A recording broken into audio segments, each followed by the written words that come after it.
Welcome to Brain Power with Dr. Echo, where each week we discuss how your family can boost brain health by addressing mind, body, emotional, and environmental health. And now, here's the episode.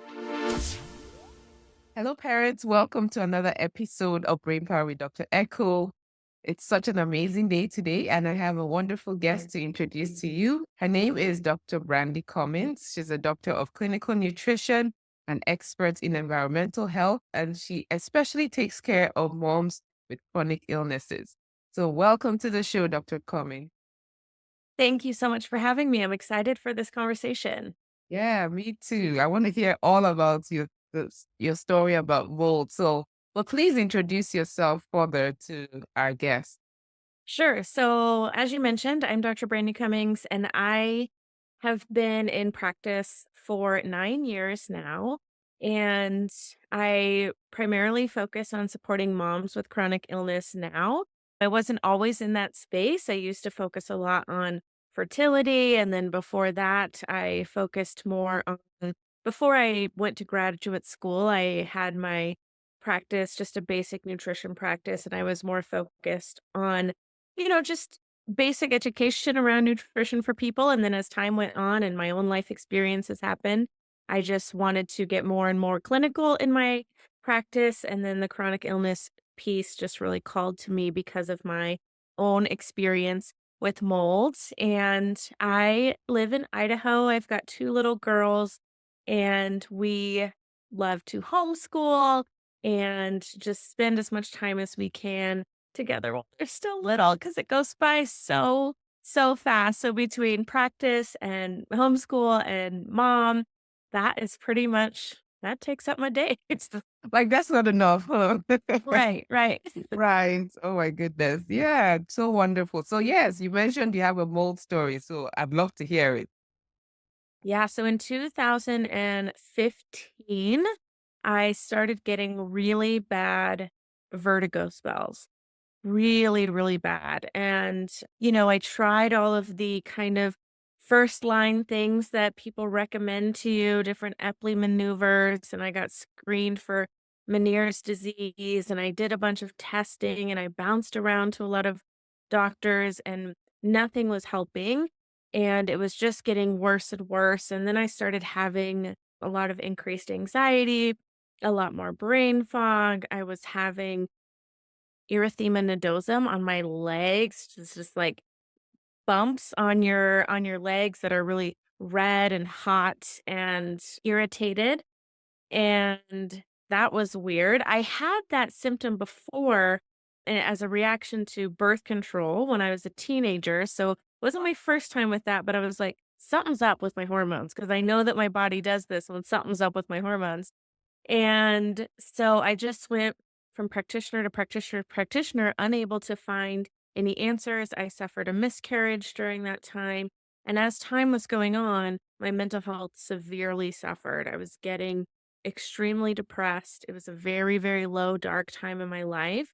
I got to a point where I wasn't able to work, I wasn't able to shower myself, and it was just no quality of life. And so I got to a point of desperation, really, where finally I was like, okay, I either need to get better or I need to not live anymore, which sounds very extreme. But at the time, that's how I was feeling.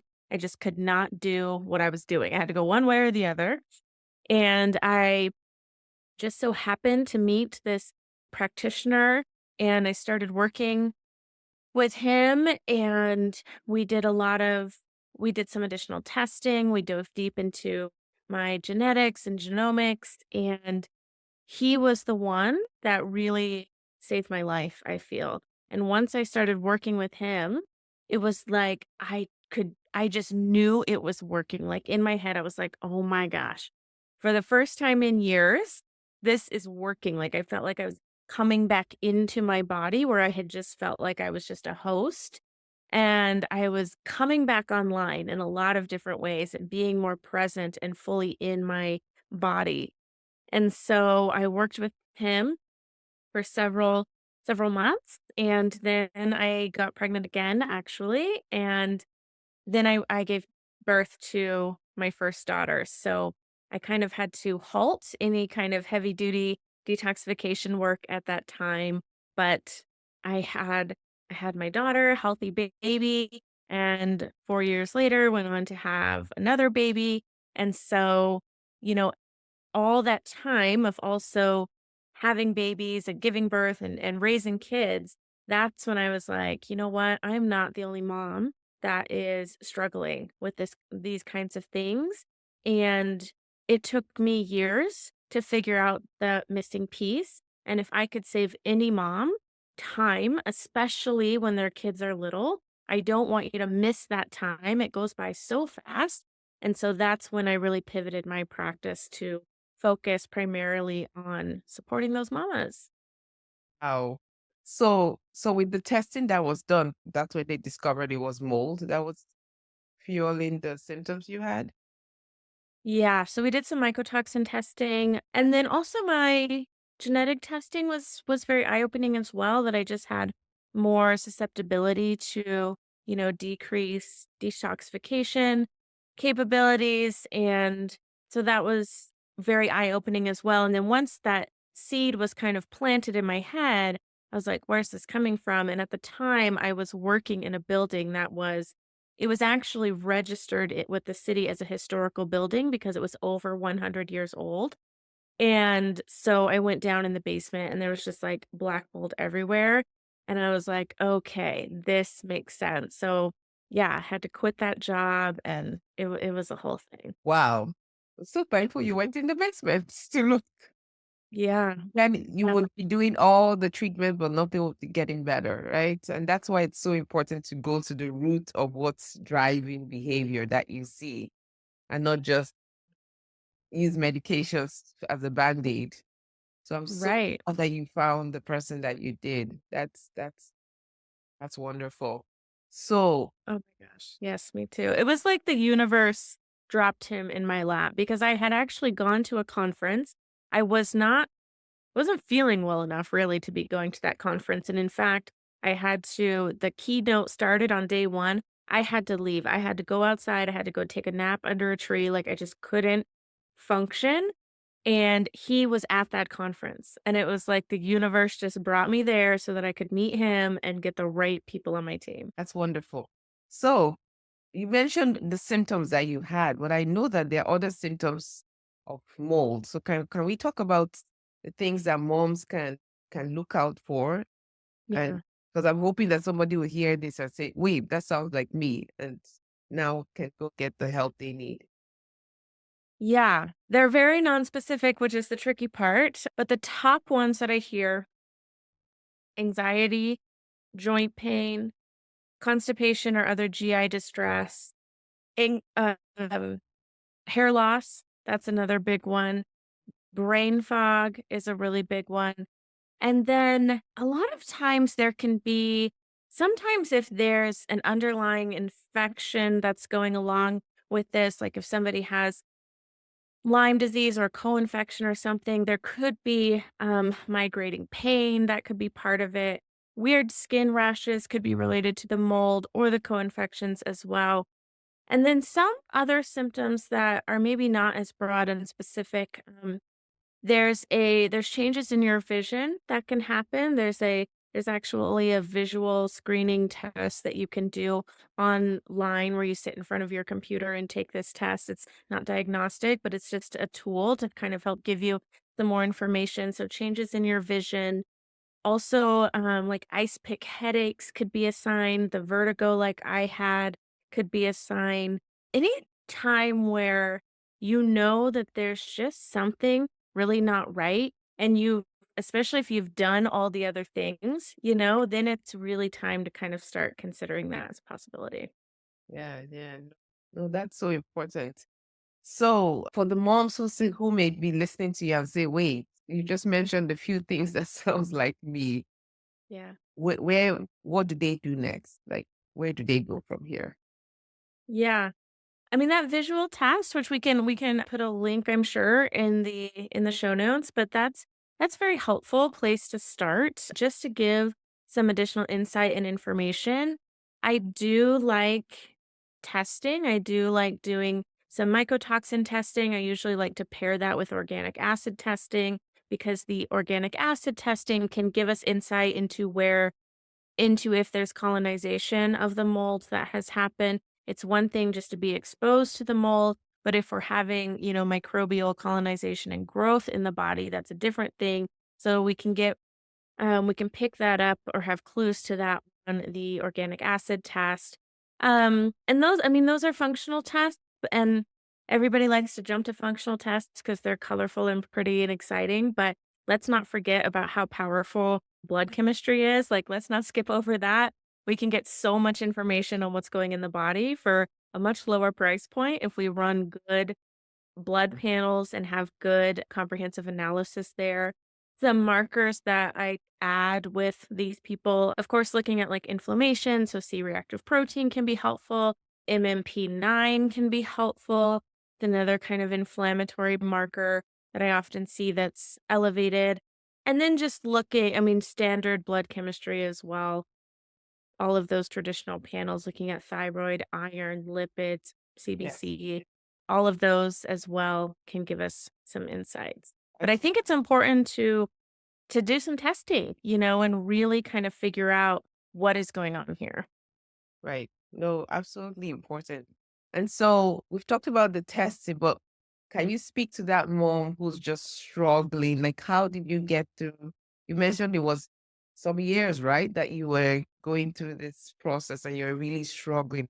How can they, what are some tools that they can use as they walk through this really rough time for them? Yeah. So, the best thing is clean air. So that I would start there and just make sure we're getting clean air. If you can have an air filter in your house or at least in your bedroom, that can be really helpful. But if not, opening up the windows, especially if you're living in a newer house, these houses are built to be very airtight. And so if we're not having that circulation of air, then the air inside can actually be more problematic than the air that's outside. And so opening things up, getting that air circulation and fresh air, that can really make such a world of difference for people. Drinking clean water really makes such a big difference. And then, there are supplementations where I think it's important to work with a practitioner before starting any supplementation protocols. But, certain binders can certainly be helpful just to kind of alleviate some of the symptoms while you're working through this. And then one thing I think is probably it's like the easiest thing that can move the needle so much. I'm so huge on light exposure and circadian rhythm syncing. We are really circadian beings. And the more we can sync up to our circadian rhythm, the more water our cells are going to produce. And that water is called exclusion zone water. It's very special water. And that water, when our cells are hydrated in that capacity, it increases our resilience. And so we're not as susceptible to mold, to viruses, to parasites, whatever it may be. We can interact with our world in a more robust way. And one of the best ways to increase production of that cellular water in the mitochondria is to sync up our light exposure. So getting outside in the sunrise, letting seeing the position of the sun outside sends a message to our eyes about what time it is. And so the more breaks we can take to get outside, protecting your eyes if you're in front of a lot of blue light, especially after the sun has gone down, eating in a way that supports your circadian rhythm. So not having a big carb heavy breakfast in the morning, which can interfere with leptin and the hypothalamus, which can create a confused message about what time it is and like, wait, are we fasted or what's happening? It interferes with that download of information that leptin offers in the morning. Having Eating food that is local and seasonal when possible, because that food, if it's grown in your same zip code, is going to have the same light imprint as you do because it was grown in the same place. So that's another way to help sync up our circadian rhythm. Uh, Going to bed earlier, not staying up after it's been dark for so long. All of these things can really, really move the needle when we're talking about environmental illnesses because it does so much to support the body on a cellular level and increase that cellular hydration, which then increases resilience. Oh my goodness. I have never heard anyone tie the local food and seasonal to the circadian system. That's so You good. know, when I first learned that, I too was blown away because I've always heard to buy local, right? And I Yes. was like, okay, it's because it supports the local economy. It's because it cuts down on emissions and transportation. Okay. But then when I started diving into the research on this part of it, I was like, oh my gosh, that makes so much sense. What soon? Hey, thank you. Gonna have to start teaching my parents this. Oh my goodness. And Yeah. aside from the fact that hopefully sometimes the local farmers maybe less fertilizers, less hormones, Yeah. if they hope, at least the ones that say they're organic, they're most likely going to really be organic versus the big store chains. So That's that right. makes sense. Oh my goodness. And it is like when we're talking about chronic illness, when we're talking about mold and testing, like that can be expensive. It can take a long time to fully recover from mold, like especially for the moms who are just embarking on this journey. Yeah. That might feel like a huge mountain. But like this light piece is so accessible and it's free or very low cost. Maybe you get some blue light blockers, but it can really move the needle in a really big way and is such a good place to start. Yeah, no, that is wonderful. So start there, get basic blood work, then Yeah. build up to the functional testing. Yeah. But you need somebody that's going to interpret that basic blood work the right way and Yeah. get you in the right direction. 100%. I mean, like analyzing blood chemistry isn't a bit of an art, right? You can't just like just like look down the column to see if anything was flagged and call it good. You really have to look at it and understand the physiology of what's happening in the body.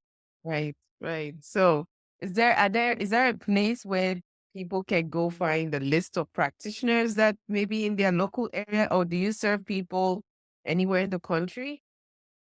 Yeah, I work with people virtually so I can help people who live in most states, not all states, but most states. And then there's also directories of like mold literate doctors or Lyme literate doctors or people who have gone through some additional training as well if you're really wanting to work with somebody who is local to you.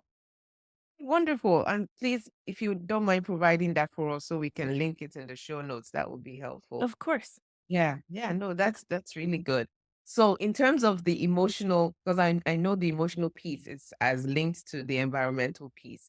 How do you talk to moms who are going through this time and how can they protect their emotional brains or just their emotional self? Yeah, the emotion piece, the nervous system piece is so crucial. It's really a non-negotiable. We can't just go down this like detoxification pathway or just this mold specific pathway where we're just really focused on the mycotoxins and leave the nervous system and the emotional piece out of it. It doesn't work like that. The body has to have messages of safety being sent to it in order for it to close that loop in that cell danger response in order for it to feel safe and go ahead and finish that repair and healing cycle. So it has to be on board. So there's lots of different ways that I do that. When I work with people, I have my program, which is called the Resilient Mother Program. And resilient is an acronym, and the R stands for reconnection.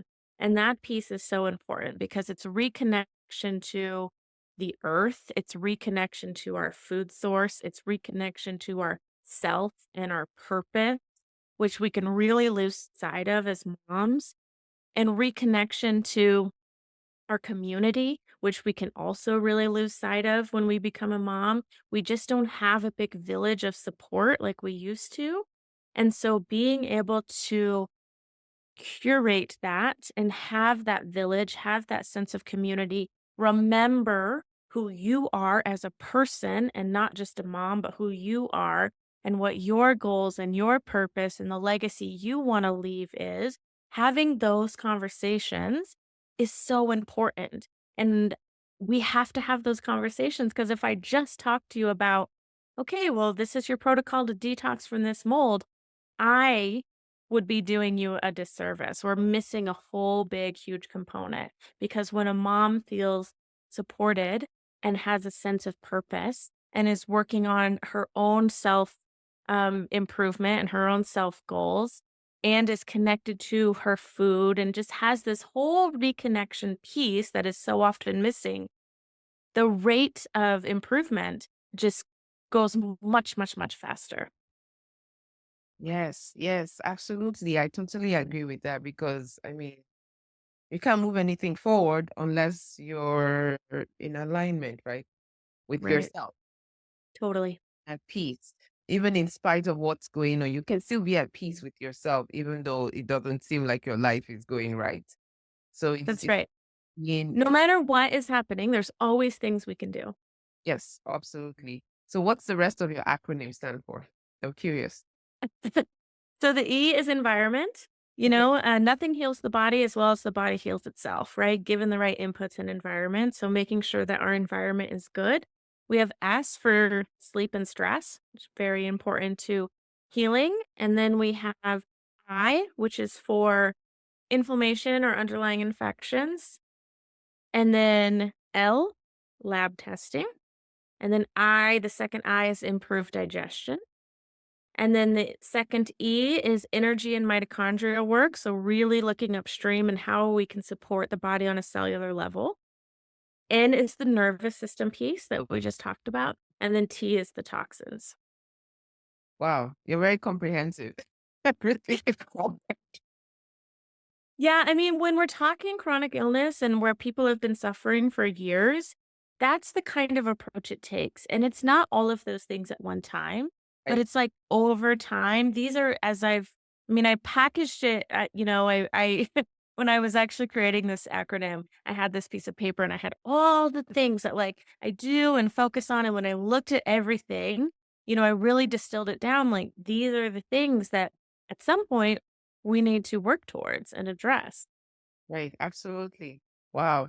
This has been really, thank you. I have learned things from this, from talking with you. And I'm so glad we're talking about this because millions of moms are suffering from chronic illnesses and their kids as well. Because if That's the right. mom has mold illness, that means the kid probably has it too if they're exposed and they're in the same house. And so if I always say that's why I spend so much time talking to my moms because if the moms are good, then the kids for sure will be. That's right. And as a pediatrician, it's like I can't get my kids well if my mommies are not good. So I have formed the practice of actually I had a patient once ask me, "Is this appointment for me, doctor, or is this my mom?" Because I was spending so much time talking to the mom. I was like, "You have no idea, just." Patient. I'm getting to you next. So, so thank you for what you do because you're not just saving one person, it's the whole family you're helping. And you're helping too. Because once mom can get her life together, she's of course doing it for her whole family and generations to come. And so thank you for what you do. And so can you please tell the parents or moms listening how they can find you or where they So my website is resilientmotherhood.health, and that is also my Instagram handle, resilientmotherhood.health, and those are the places I am most active. Okay. And you mentioned before we started, you had a summit coming up. So tell us about that too. Yeah, the Resilient Motherhood Summit is launching in the beginning of March. And so that is available as well. We have a panel of 40 speakers that I have invited that are experts in all different kinds of areas, this environmental med piece that we're talking, but also things like breast implant illness and EMFs. And we're going deeper into testing and HPV and all these things that we could be dealing with in motherhood. So my goal was to just bring the people together in one room, so to speak, so that you can have who you need when you need it and more easily be able to identify what is the very next step best next step for me at this moment. Wonderful. So yes, we will have all of that information for you. Thank you again for what you do and for coming on today. Thank you so much for having me. This has been great. Yes, yep, my pleasure. And so, parents listening, if you know anyone that needs to hear this, please share it with them. And thank you for listening. Until the next episode, have an amazing day.